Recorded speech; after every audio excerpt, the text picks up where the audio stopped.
Doing a quadratic equation to solve for the value of x so that we can determine our equilibrium concentration requires a lot of work.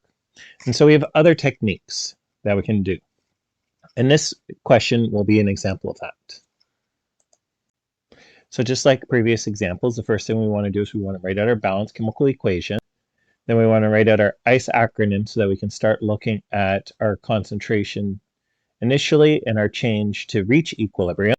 So we'll use our initial concentrations given for both our hydrogen and iodine gases, and we have no hydrogen monoiodide. And we know that for every 1 mole of hydrogen that reacts, 1 mole of iodine will react, producing 2 moles of hydrogen monoiodide. So therefore our changes would be minus x plus 2x. And we can then add our initial with our change to get our equilibrium concentrations.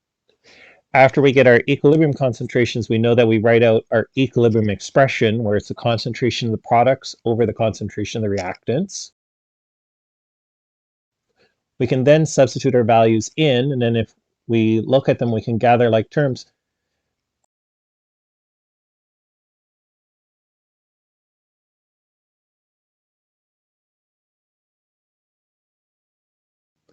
Gathering like terms allows us to see that we have a square term on the top and bottom. So rather than having to solve a quadratic equation, I can take the square root of both sides.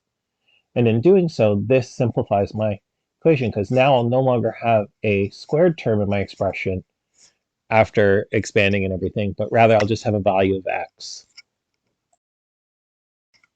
I can then manipulate my equation and isolate for x and solve for what would be my change in concentration.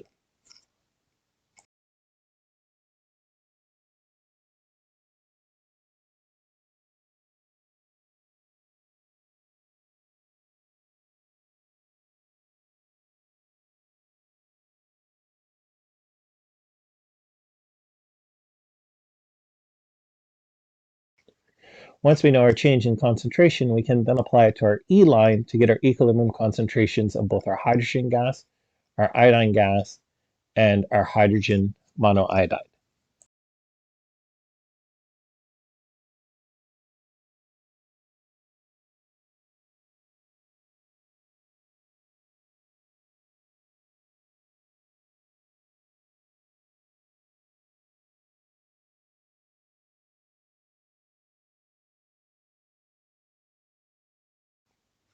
So here we have a second example where we can use our perfect squares method.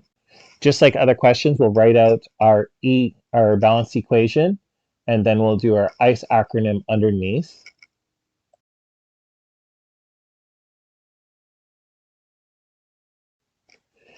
Now, when we go to fill out our ICE table, one of the things we want to remember is that things that are solid have constant concentrations, and they have no values in the ICE table. So therefore, we can just cross them out. And that leaves us with 2 terms that we have to worry about the concentration of. We can now write in the initial concentrations for our entities which are gases and apply our change. And we know that for every 4 moles of water vapor that reacts, I'll get 4 moles of hydrogen gas. So that would be my change. And then I can add my initial line with my change to get my equilibrium concentration.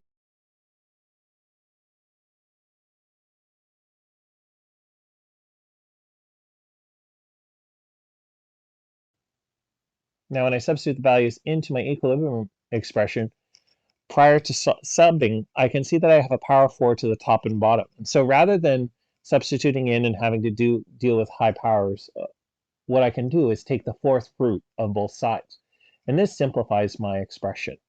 It makes it much easier to solve. After taking the 4th root, then I can just gather my like terms and solve for the value of x.